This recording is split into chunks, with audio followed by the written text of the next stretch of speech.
Hi class, it's Mrs. Dixon again, and we're going to continue this lesson with poetry, keeping in mind that we are thinking about our learning target, which we can flip back to fast if we wanted to, just to make sure that we always keep that in our mind. And that is, our learning target is I can use poetry to develop and deepen comprehension, to recognize and analyze genre specific characteristics, which we've already been doing, and analyze author's craft.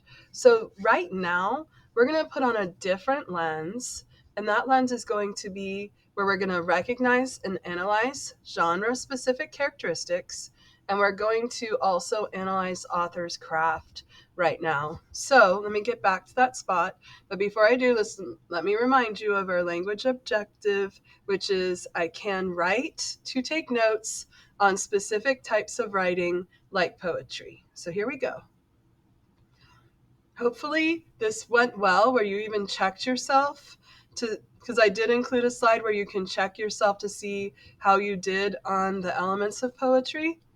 And now we're moving on to figurative language. Oops. Okay, so here we go. We've read this poem, The Great Barrier Reef. You marked it. You marked the stanzas. I'm just going to mark the stanzas bigger right now, just so I remember. We marked the lines. You don't have to mark the lines again, but you can if you want the practice. And we also examined some other elements of poetry like rhyme scheme. We looked at alliteration, imagery. And so we're going to continue looking at some of these things, see if we can find some. Well, I already know that there's a little bit of alliteration. I found some alliteration right here. And remember, alliteration is a sound device used to repeat the same consonant sound at the beginning of nearby words. So one of the ones I found was teeming turtle. So the T and the T are teeming turtle. So that's the consonant that's at the beginning and it's being repeated. So that is line, let's see, 1, 2, 3, 4, 5, 6, 7, 8, 9, 10, 11, 12, 13, 14, 15. Wait a minute. 1, 2, 3, 4, 5, 6, 7. Yeah, it says 5, 6, 7. Wait a minute.